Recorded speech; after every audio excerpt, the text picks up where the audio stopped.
Assalamualaikum warahmatullahi wabarakatuh. Salam dan bahagia. Ketemu lagi dengan saya Sri Haryati, CGP Angkatan 10 dari Kabupaten Kebumen. Kali ini dalam video aksi nyata modul 1.1 tentang penerapan pemikiran Ki Hajar Dewantoro.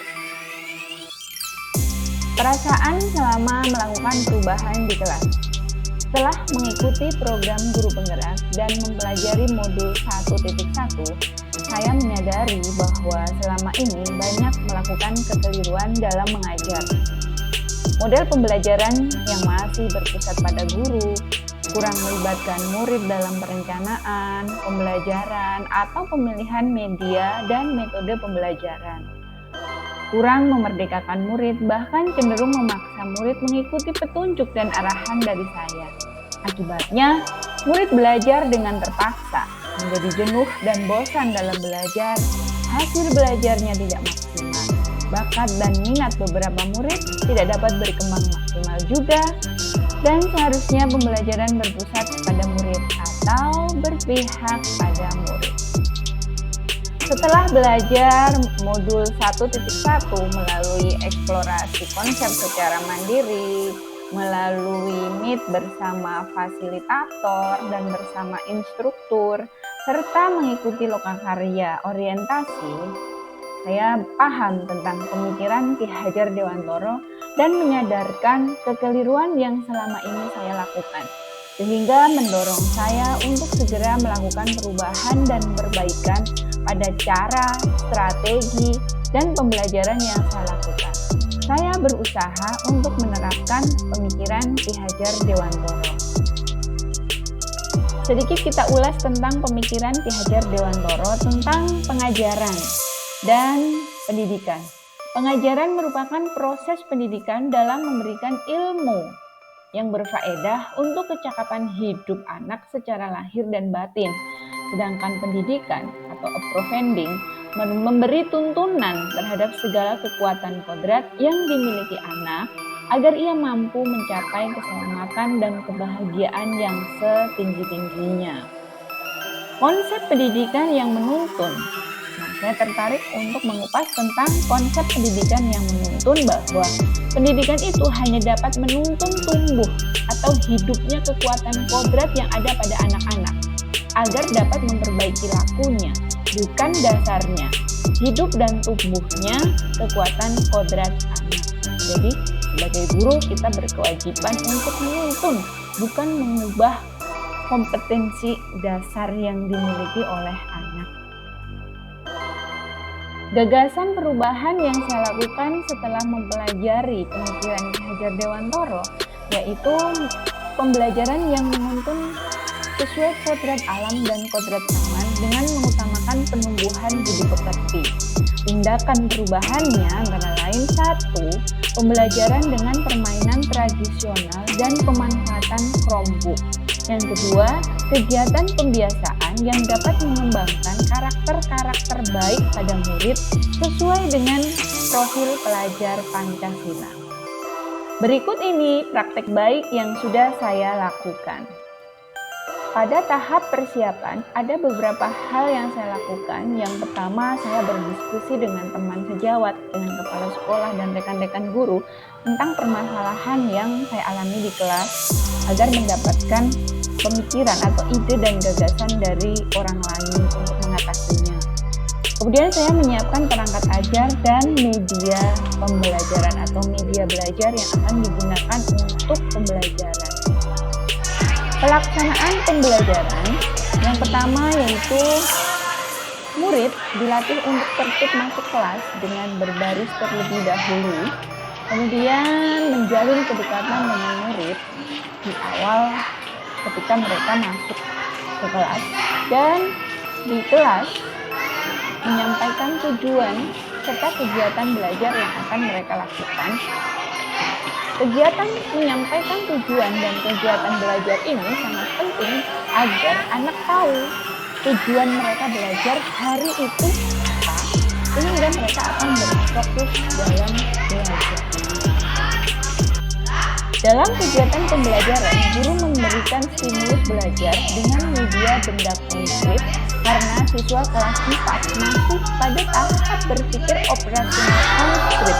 Jadi mereka akan lebih mudah memahami apa yang mereka pelajari jika mereka melihat atau menstimulus benda-benda konkret secara langsung. Oleh karena itu, guru menggunakan benda konkret yang dekat dengan anak.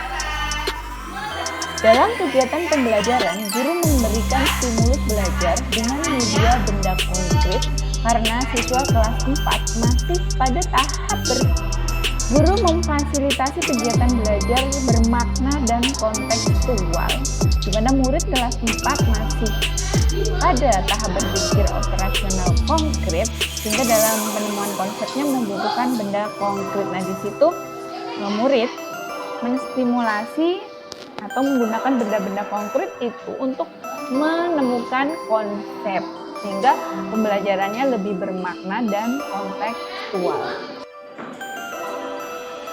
Belajar menggunakan media IT sesuai kodrat zaman.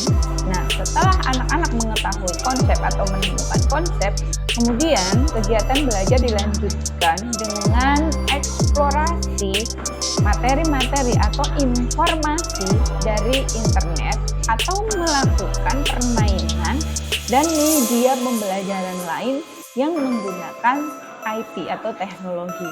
Kebetulan sekolah kami memiliki Chromebook sehingga dapat kami gunakan untuk kegiatan belajar. Mengapa itu dilakukan? Karena murid zaman sekarang adalah masuk pada generasi Z yang sudah akrab dengan teknologi. Sehingga dalam belajar sebisa mungkin guru memfasilitasi media yang mengembangkan keterampilan pemanfaatan IT.